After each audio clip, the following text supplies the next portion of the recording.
जय श्री राम, जय हिंद, जय भारत। आप समस्त दर्शकों का मैं पवन पांडे आप सभी का स्वागत करता हूं अपने इस कार्यक्रम युवा चेतना में। जैसा कि प्रथम वीडियो में या पिछले वीडियो में हमने आप सभी से यह बात की कि हम इस युवा चेतना कार्यक्रम के माध्यम से हमारा क्या लक्ष्य है, क्या उद्देश्य है और इसके माध्यम से हम आप सभी के बीच में क्या चीज़ें प्रस्तुत करना चाहते हैं।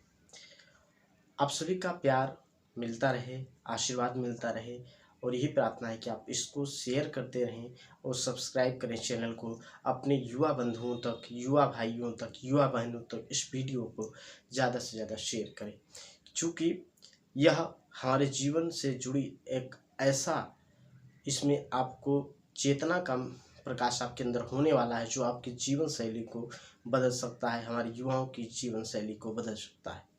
आज के इस वीडियो के माध्यम से हम बात करेंगे युवा कौन है। अगर आपके पास कोई आता है और यह पूछे कि युवा कौन है, आप किस प्रकार से परिभाषित करेंगे, तो आज हम सबसे पहले जान लेते हैं कि युवा आखिर है कौन, इसे हम किस प्रकार से परिभाषित करते हैं, इसकी क्या परिभाषा है। युवा की अगर आप परिभाषा को देखेंगे तो यह सबका अपने अलग अलग मतों के अनुसार, अपने अपने अलग विचारों के अनुसार बहुत सी परिभाषाएं निकल कर आएंगी। पहले मैं आपको बता देना चाहता हूं, युवा नीति 2014 के अनुसार एक युवा व्यक्ति वह है जिसकी आयु 15 वर्ष से 29 वर्ष तक होती है। अर्थात इस आधार पर हम कह सकते हैं कि युवा एक अवस्था है, युवा एक विचार है, युवा एक शक्ति है, युवा एक माध्यम है। इन सभी चारों प्रकार से मैं युवा को परिभाषित करने वाला हूँ। युवा एक अवस्था के है, इसके माध्यम से हमने आपको यह भी परिभाषित किया कि युवा नीति की 2014 के अनुसार युवा कौन है। और हम जानते हैं कि युवा का वास्तविक अर्थ क्या है, तो हम संस्कृत भाषा जो हमारी देववाणी है उसके अनुसार जानते हैं। तो संस्कृत के अनुसार एक युवा व्यक्ति वह है जो अपने आंतरिक और बाह्य शक्तियों का संगठनात्मक इस्तेमाल करना जानता हो।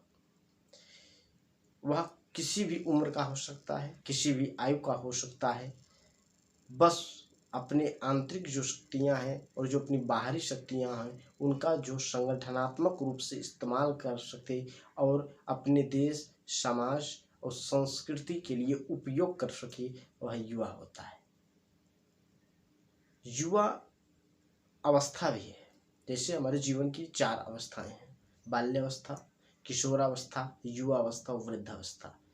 तो इन चारों अवस्थाओं के अनुसार भी हम अगर जानने का प्रयास करेंगे तो हमारी जो 25 वर्ष तक की अवस्था है वह जो है, हम अगर उसमें बात करें तो वह बाल्यावस्था 15 वर्ष तक, जो हमारा ब्रह्मचर्य आश्रम में आता है 25 वर्ष तक, उसके अंतर्गत ही बाल्यावस्था और किशोर अवस्था आती है। किशोर अवस्था के बाद शुरू होता है हमारा युवा अवस्था और वृद्धावस्था। ये अवस्थाओं की बात है, लेकिन जो वास्तविक अर्थ है वो किसी वर्ष, किसी आयु पर निर्भर नहीं करता है, जो संस्कृत के अनुसार हमने आपको युवा की परिभाषा बताया। लेकिन क्या हो उस देश का, उस राष्ट्र का, उस समाज का क्या होगा जब वह युवा शक्ति ही निराधार हो जाए, वह युवा शक्ति ही अक्षुण्ण हो जाए, वह युवा शक्ति ही शांत हो जाए, समाप्त हो जाए, तो उस युवा शक्ति की चेतना ही समाप्त हो जाए, तो ऐसे राष्ट्र, ऐसे समाज का क्या होगा। आप एक बार इस पर विचार अवश्य करें। तो मैं यह आशा करता हूँ कि आपको युवा की जो परिभाषा है वह साधारण रूप से समझ में आ गई होगी। तो युवा किसी एज, किसी वर्ष, किसी आयु का मोहताज नहीं है। युवा वह है जो अपने अंदर की चेतनाओं को जागृत करके, अपने अंदर की शक्तियों को जागृत करके उनका उपयोग अपने समाज, राष्ट्र और देश की भलाई में, मानव के कल्याण में उपयोग करता है।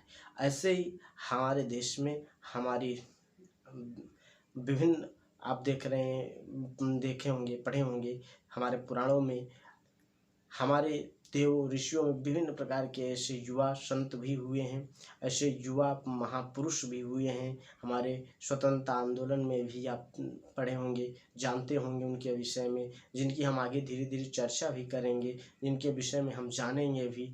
ऐसी युवा शक्तियाँ हमारे देश में रह चुकी हैं।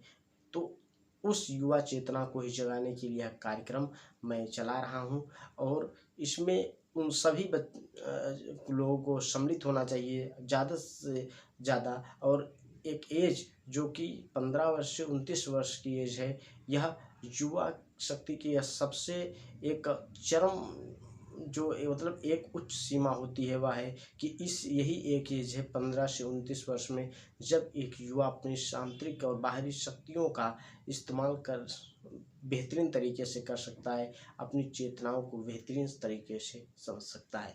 आगे के हम वीडियो में युवाओं से संबंधित इसी प्रकार के अब धीरे धीरे वर्तमान युवाओं में आ रहे भ्रमित हो रहे युवाओं को और भ्रमित होने के कारणों के विषय में भी चर्चा करेंगे, उनके निवारण के विषय में चर्चा करेंगे, और हमको किस प्रकार से संगठित होकर अपनी इस चेतना को जागृत करना है, और अपने पुनः यह जो भारत देश है इसको विश्व गुरु बनाना है। पुनः अपनी जो संस्कृति जो हमारी धीरे धीरे विलुप्त होती जा रही है, जो धीरे धीरे संकटग्रस्त होती जा रही है, उसको किस प्रकार से बचाना है। आप सभी अपने सुझाव, अपना जो प्रश्न है हमें कमेंट बॉक्स में बता सकते हैं, मैं उसका उत्तर स्वयं दूंगा। और अगर आप भी कुछ युवा चेतना के विषय में कहना चाहते हैं, कुछ अपने विचार प्रकट करना चाहते हैं, तो उसके लिए भी आप हमसे संपर्क करें। आपकी बातों को भी हम यहाँ पर रखने की प्रयास करेंगे, लोगों के बीच में रखेंगे। धन्यवाद। जय श्री राम, जय हिंद, जय भारत।